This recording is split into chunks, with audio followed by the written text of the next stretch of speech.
যদি প্রশ্ন করা হয় ব্রাজিলের ফুটবলার অস্কার কিংবা ফিলিপ কৌতিনহোর বর্তমান ক্লাব কোনটি, তাহলে গুগলে সার্চ না করে কজন পারবে উত্তর দিতে? উত্তর খুঁজে বের করতে পারলেও সেই ক্লাব আপনার কাছে বড্ড অপরিচিত।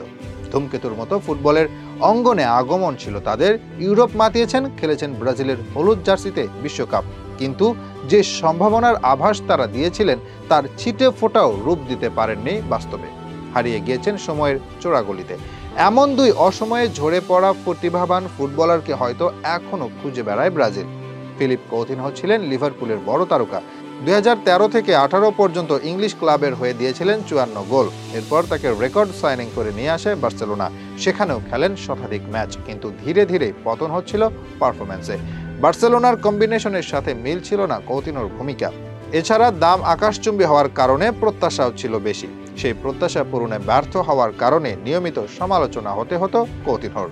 এরপর বার্সেলোনা থেকে ধারে তিনি চলে যান বায়ার্ন মিউনিখে। যে বার্সেলোনায় যোগ দিয়েছিলেন উয়েফা চ্যাম্পিয়ন্স লিগের স্বপ্ন নিয়ে, সেই বার্সাকে উয়েফা চ্যাম্পিয়ন্স লিগে 8-2 গোলে বিধ্বস্ত করে বায়ার্ন। ওই ম্যাচে জোড়া পেয়েছিলেন কৌতিনহো, কিন্তু বায়ার্ন বার্সা দুই ক্লাবে কৌতিনহো বড় সময় কাটিয়েছে বেঞ্চে। এরপর লিভারপুল লিজেন্ড স্টিভেন জেরার্ড তাকে ধারে নিয়ে আসেন অ্যাস্টন ভিলায়। তখন অ্যাস্টন ভিলার ম্যানেজার ছিলেন জেরার্ড। এরপর থেকেই থিতু হন কৌতিনহো, কিন্তু অ্যাস্টন ভিলাও তাকে দিয়ে দেয় লোনে। বর্তমানে ব্রাজিলের ভাস্কো দা গামা ক্লাবের হয়ে খেলছেন তিনি। এছাড়া চোটও তাকে বিড়ম্বনা দিতে থাকে। হাঁটুর চোটের কারণে খেলেননি 2021 সালের কোপা। এরপর মাংসপেশির চোটে শেষ হয়ে যায় 2022 বিশ্বকাপ খেলার সম্ভাবনাও। লং রেঞ্জে গোল করার সামর্থ্য রাখা এই অসাধারণ প্লেমেকারকে ভক্তরা ভালোবেসে নাম দিয়েছিলেন জাদুর কৌটো।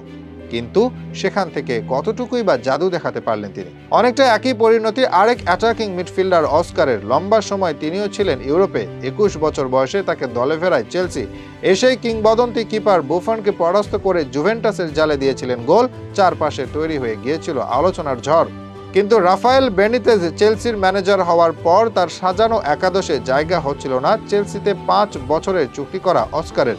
চেলসির হয়ে 2 শতাধিক বেশি ম্যাচ খেলার পর অস্কার যেন ক্যারিয়ার নয়, বেছে নেন অর্থ। Chinese club Shanghai port football ক্লাবে পাড়ি জমান তিনি। তখন বিশ্বের শীর্ষ বেতনপ্রাপ্ত ফুটবলার ছিলেন অস্কার, কিন্তু মাত্র 25 বছর বয়সে ইউরোপের প্রতিদ্বন্দ্বিতামূলক ফুটবল ছেড়ে দেওয়ার কারণে সবাই হতবাক হয়েছিল হতাশাও।